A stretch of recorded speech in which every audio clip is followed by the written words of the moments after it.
तुम्हालाही विजेता व्हायचं आहे का? विजेता कोणत्या गोष्टी करतात? ज्या गोष्टींवर आपण नियंत्रण ठेवू शकतो अशा गोष्टी आपल्याला खूप सोप्या वाटतात आणि ज्या गोष्टीवर आपलं नियंत्रण नसतं त्यांना आपण म्हणतो समस्या किंवा प्रॉब्लेम. आयुष्य एक अप्रतिम जर्नी आहे, पण त्या लोकांसाठी ज्यांना माहिती आहे की आयुष्यात समस्या येतच राहणार, आज उद्या परवा आयुष्यभर त्या येतच राहणार, पण त्यांना सोडवता येऊ शकतं हे त्यांना माहीत असतं, म्हणून ते आयुष्याचा आनंद घेतात. जसं प्रत्येक कुलपाची चावी असते तसंच प्रत्येक प्रॉब्लेम्सचं सोल्युशन असतंच. कधीकधी ते शोधताना आपल्याला नवीन कल्पना लढवाव्या लागतात. अगदी सगळ्यांच्या विचारांपेक्षा वेगळा विचार करावा लागतो, पण ती समस्या, तो प्रॉब्लेम नक्कीच सॉल्व केला जाऊ शकतो. त्यामुळे ही गोष्ट त्या लोकांसाठी आहे ज्यांना अजूनही वाटतं की मी अनेक प्रॉब्लेम्समध्ये फसलो आहे. त्या लोकांसाठी आहे जे अनेक वर्षांपासून अनेक प्रॉब्लेम्समध्ये गुंतलेले आहेत. चला तर पाहूया आजची गोष्ट. खूप खूप वर्षांपूर्वीची गोष्ट आहे. इटलीमधल्या एका छोट्याशा गावात एक छोटा उद्योजक राहत होता. त्याने एका सावकाराकडून त्याच्या उद्योगासाठी मोठ्या प्रमाणात कर्ज घेतलं होतं आणि त्याने बऱ्यापैकी सर्वच गोष्टी त्या सावकाराकडे गहाण ठेवल्या होत्या. तरीसुद्धा तो कर्जाचे पैसे फेडू शकला नव्हता. सावकार वारंवार उद्योजकाला पैसे मागत होता, पण पैसे नसल्यामुळे प्रत्येक वेळी उद्योजक सावकाराकडे थोडा वेळ मागून घ्यायचा.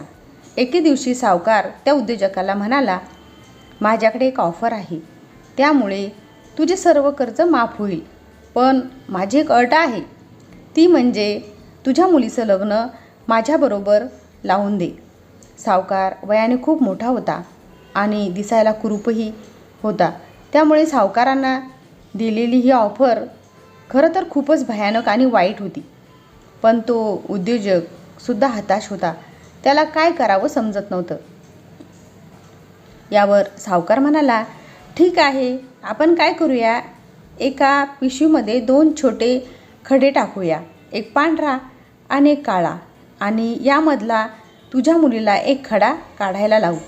जर काळा खडा निघाला तर तुझं सर्व कर्ज माफ होईल, पण तुझ्या मुलीला माझ्याशी लग्न करावे लागेल, आणि जर पांढरा निघाला तर तुझं सर्व कर्ज माफ होईल आणि तुझ्या मुलीला माझ्याशी लग्न करण्याची काही गरज नाही.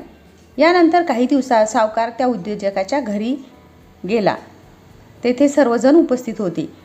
उद्योजकाची मुलगीसुद्धा तिथेच उभी होती.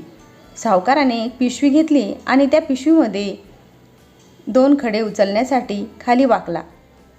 तसं त्या मुलीचे लक्षात आले की खडे उचलताना सावकाराने दोन्ही काळे खडे उचलले आहेत आणि दोन्ही काळे खडे त्याने पिशवीमध्ये टाकले. त्यानंतर त्या मुलीला पिशवीतून एक खडा उचलण्यास सांगितला. आता या परिस्थितीमध्ये त्या मुलीकडे फक्त 3च पर्याय होते. एक, पिशवीमधून खडा उचलण्यास नकार देणे, असं केलं तर कर्ज लगेच फेडावं लागेल. 2, दोन्ही खडे पिशवीतून काढून सावकाराने केलेल्या फसवणुकीचा पर्दाफाश करणे, असे केले तरी कर्ज फेडणे भागच होते. 3, एवढं माहीत असूनसुद्धा त्या पिशवीतून खडा उचलणे म्हणजे स्वतःला, सावकाराला स्वाधीन करून वडिलांना कर्जमुक्त करणे. तुम्ही तिच्या जागेवर असता तर काय केलं असतं? तिने बॅगमध्ये हात घातला, अनेक खडा उचलला आणि कोणी पाहण्यापूर्वी तिच्या हातून तिने तो खाली पडला आणि म्हणाली, माफ करा, माझ्या हातून खडा खाली पडला, पण काही हरकत नाही. पिशवीमध्ये कोणता खडा शिल्लक आहे यावरून मी कोणता खडा उचलला होता ते कळेल. उरलेला खडा हा काळा होता. आपली फसवणूक बाहेर येऊ नये म्हणून आणि स्वतःची इज्जत जाऊ नये म्हणून त्या मुलीने जो खडा उचलला होता तो पांढराच होता, असं त्याला मान्य करावं लागलं. यामुळे तिच्या वडिलांचं कर्ज माफ झालं आणि मुलीला सावकारासोबत लग्नही करावं लागलं नाही.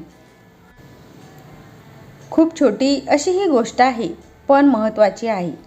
कोणत्याही परिस्थितीवर विजय मिळवणे शक्य आहे, फक्त आपल्याला वेगळा विचार करता यायला हवा. तुम्हाला वाटतंय का साध्या सोप्या पद्धतीच्या विचाराने त्या मुलीचा प्रॉब्लेम सॉल्व्ह झाला असता? नक्कीच नाही.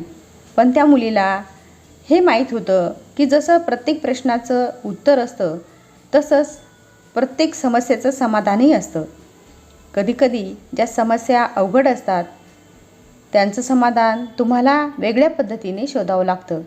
त्यामुळे प्रॉब्लेम्सवर जास्त भर देण्यापेक्षा सोल्युशन शोधण्यावर लक्ष केंद्रित करा. तुम्हाला एखादी समस्या तोपर्यंत त्रास देऊ शकत नाही जोपर्यंत तुम्हाला विश्वास आहे की तुम्ही ती सॉल्व्ह करू शकता, त्याचं समाधान शोधू शकता.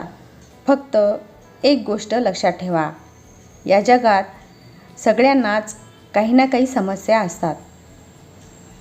कदाचित तुमच्यापेक्षा जास्त आणि मोठेही असतात, पण तरीही कोणी हार मानत नाहीत. उलट ती एक संधी म्हणून बघतात, त्या मुलीसारखी. त्यामुळे उठा, सगळ्या समस्या समोर ठेवा आणि एक एक करत सर्व समस्येचं समाधान शोधा आणि मग बघा आयुष्य कसं तुम्ही दिमाखात जगाल. व्हिडिओला लाईक, शेअर आणि चॅनलला सबस्क्राईब नक्की करा. उद्याला पुन्हा भेटूया एका मोटिवेशनल व्हिडिओसह. धन्यवाद.